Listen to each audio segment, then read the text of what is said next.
everyone, welcome back to my channel. I'm Megan, and today I'm going to be discussing episode 2 of season 2 of the Buccaneers that premiered. So let's get into it.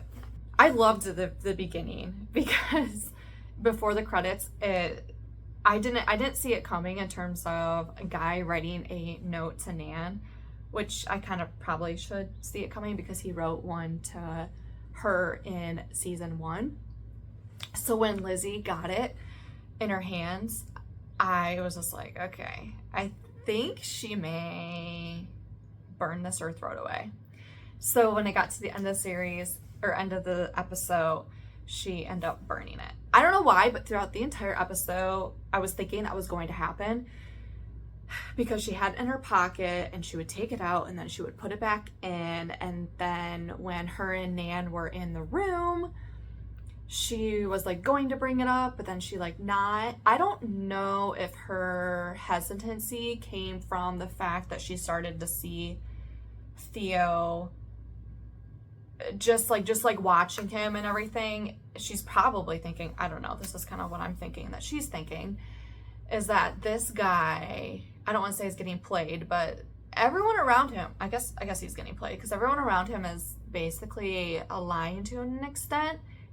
I just realized at the end of the episode, he's probably the only person that doesn't know what's going on. His mom knows what's going on. Nan, the girls, Ginny's husband, who else knows? But pretty much that whole entire group of the main cast knows what's happening, even Guy. And so when Ginny's husband, I can't think of his name, at the end of the episode, drops everything, I was just like, oh no, because obviously now things are adding up because he saw a Guy's jacket there. Now I think he's starting to put the pieces together, but it's only episode 2. How is he putting the pieces together already? And so the ending scenes are killing it in this show, even though it's been 2 episodes, but they've even the music and him running down. I didn't know what he was going to do because he was kind of running fast down the stairs and her saying goodbye. And then she just turns and they just have this staring moment. And then the episode cuts. But they're having some really good ending scenes in the series. And I'm totally enjoying everything so far in it. I feel like it's just a step up from season 1. You could just tell that the immaturity and they're just all girls. But now they're kind of all turning into their own. They all are stepping into these more mature roles. So they're definitely growing up in a way. And so it's been really cool to see. So on that note, my first note is the maturity of Lord James and Chiquita. I think that's how you pronounce her name. So I can't wait to see more of them. I didn't like how his mother tricked that girl into backing out. And so that was just kind of sad to see, but they didn't seem to care that much about her or look too much into it. So I'm kind of glad that it wasn't super dramatic or anything. But I'm not a fan of his mother. I forgot that him and Lord James and Ginny's husband are brothers. I keep forgetting that. I was a bit surprised to see the scene where Nana's crying on her bed, yearning for a Guy. I was actually kind of shocked because she seemed very level-headed and strong. And at the end of season 1, when she was marrying Theo, she seemed we can do this. She was just all in. And so now I feel it's catching up to her, and it's very overwhelming with all probably the social parties and the tour and the front that they have to face to the community and the country. I think it's just all coming to her, and the fact that she is not present with Guy, it probably makes that much harder. Probably similar to a heartbreak, where the only thing that helps you heal is time. So I think which we probably know based off the trailer, that Guy, they will be interacting with each other, which I'm kind of excited about. But if that were not to happen and she never saw him again, I think probably over time she would probably learn to love Theo a little bit more than where she is at right now. So I was really surprised to see her crying, but I also liked it because it showed how vulnerable she can be. It seemed earnest and real. Oh, I'm enjoying Nan and Theo's mom relationship. I actually kind of love it. Like, she's kind of like mentoring Nan on how, like, when to act a certain way, and this is like what you need to do. Because I think the mother-in-law means well, because they're all keeping Ginny safe at the end of the day. So now we're on to Lizzie.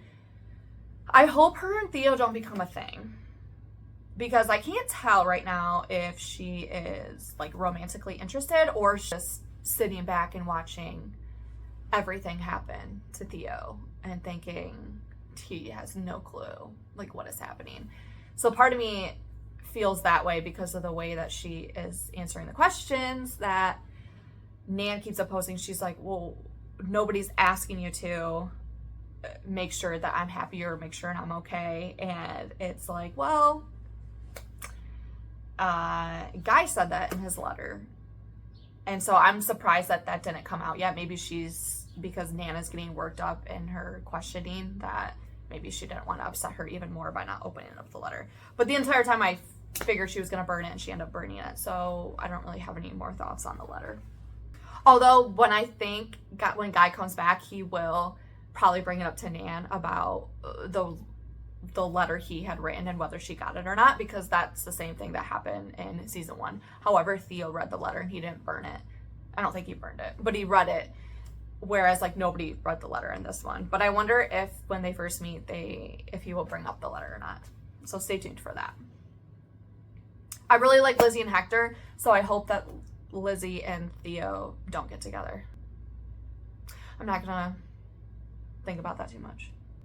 Also, a thing that that happened a couple times was every time Nan and Theo had a moment, it would flash back to Nan and Guy, and I was just like, oh no, here we go again. But I think it really demonstrates how much in love she is with Guy, and even with the love letter, Guy is deeply in love with Nan, and they deeply love each other. So I think they did a good job this episode, and even like the previous episode, of just showing how much they love each other, and with like what's happening or what they're thinking about when they aren't near each other. So I actually really like that. I didn't mind the flashback, or I didn't like mind the letter, because that's just like how they're feeling in the moment, and sometimes you just like can't control your emotions because they are just so strong. And so that was just really cool to see. I didn't have a problem with it. I'm really enjoying Ginny and Guy's dynamic.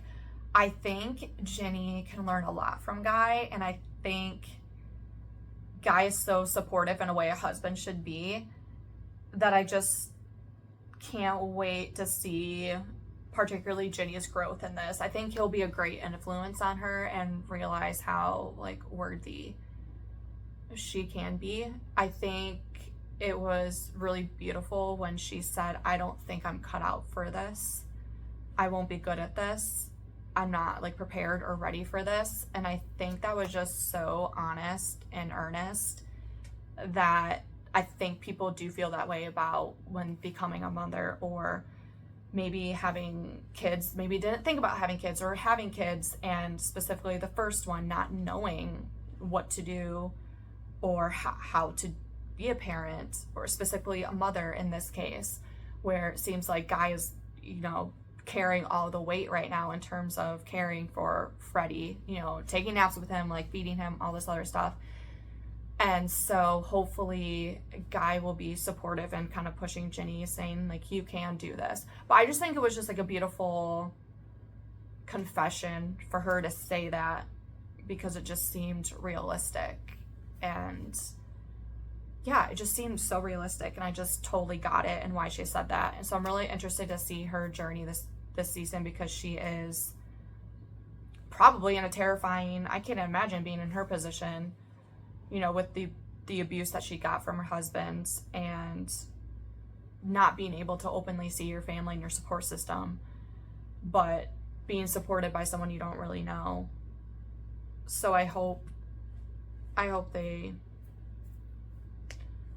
can survive that experience together. But I know that she wants to go back, so it'll be interesting to see if anybody will recognize them, or when they do go back, what's Jenny's life gonna be. Those are pretty much all my thoughts on the episode.